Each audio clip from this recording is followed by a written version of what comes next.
I've been living in Vietnam for 5 years and I kind of know my way around a bit, but it wasn't always easy. My first year or two living here, there was lots of stressful situations, frustrating moments when I couldn't get something done due to the language barrier or cultural differences between Vietnam and Western countries. So one of my goals with this channel has been to help people that are either coming to Vietnam for travel or living long term avoid these issues and have a great experience while you're here.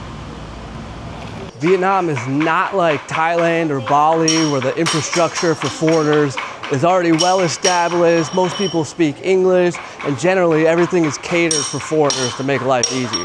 Vietnam is still a wild place, but that's what I love about it. And it makes it so rewarding if you can figure out how to survive here on a daily basis. So today I want to tell you the story of a guy named Nick who recently came to Da Nang and nothing seemed to go his way.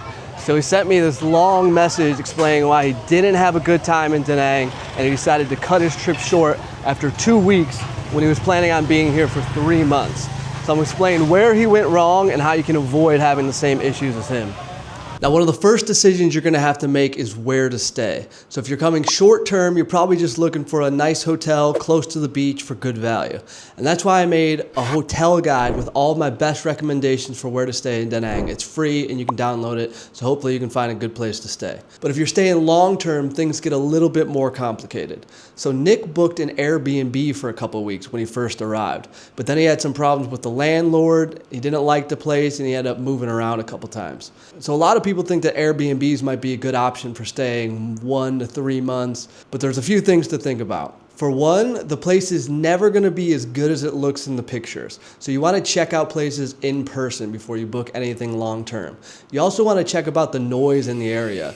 During the day, is there construction going on? Are there karaoke bars? At nighttime, is it super loud? So a lot of times it takes you 1 or 2 days before you realize these things. You might end up wanting to move, but if you booked for a long time already, then you're stuck in this place. That's why I recommend to everybody to book a hotel for the first few days, no matter what. So if you do want to look for an apartment, that's fine. Give yourself a couple days to go around and look at a couple options in person. Hotels in Da Nang are really reasonably priced. You're going to get a pool, close to the beach, probably breakfast included. A few people took this advice to book a hotel first and ended up staying in a hotel for a month or longer because it was just convenient and it worked out. So booking a short-term apartment is definitely possible, but the options are limited. When you're renting a place, now you're looking at deposits, you got to pay bills, you got to register with the local police.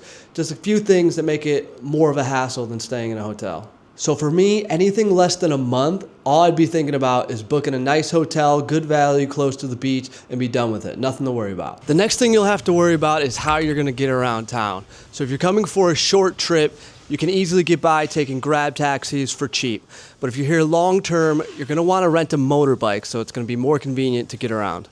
So Nick also had trouble when he was trying to rent a motorbike. He asked his landlord at the Airbnb to help him rent a motorbike, but they didn't want to help him. He was worried about paying a big deposit and giving over his passport and also driving without a license. So if you want to rent a motorbike, you can go to any shop yourself. The prices are going to be pretty similar.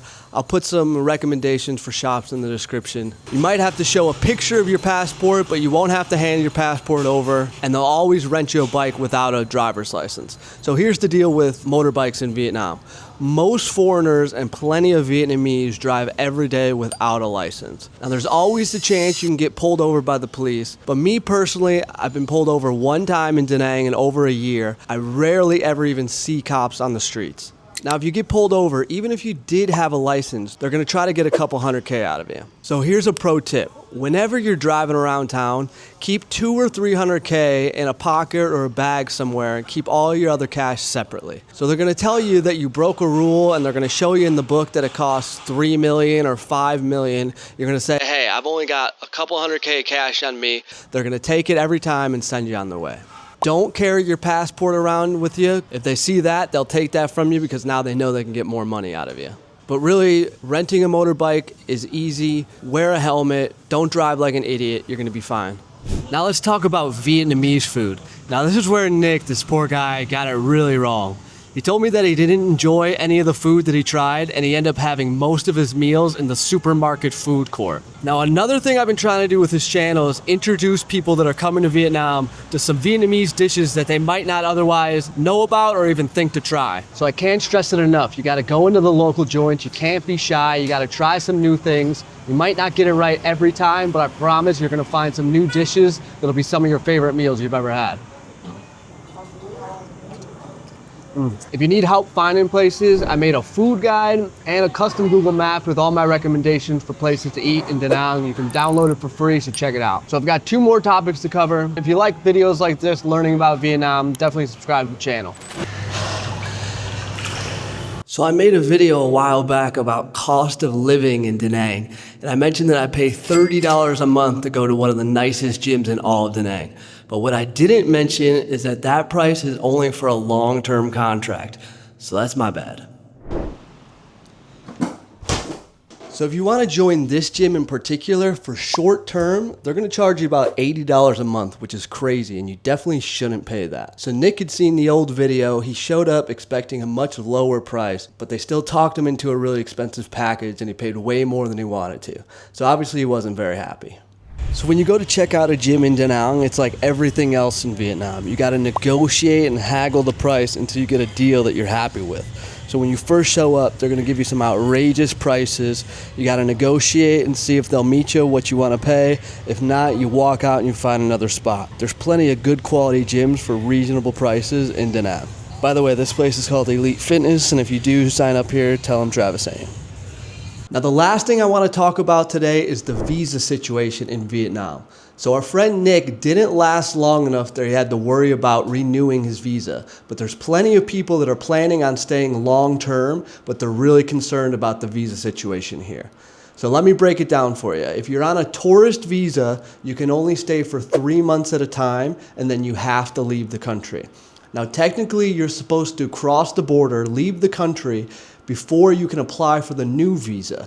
And the visa takes 3 or 4 days to process. So now you're looking at staying in a hotel, staying in a different city out of the country for a few days. Obviously, that would be really inconvenient. But luckily, there's a workaround.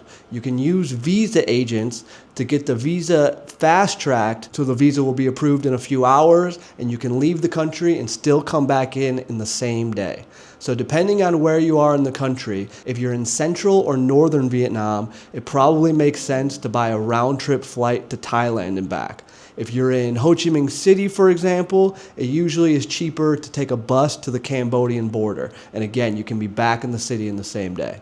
Now, lots of people are asking me, why don't you just live in Thailand or Cambodia where the visa situation is so much better?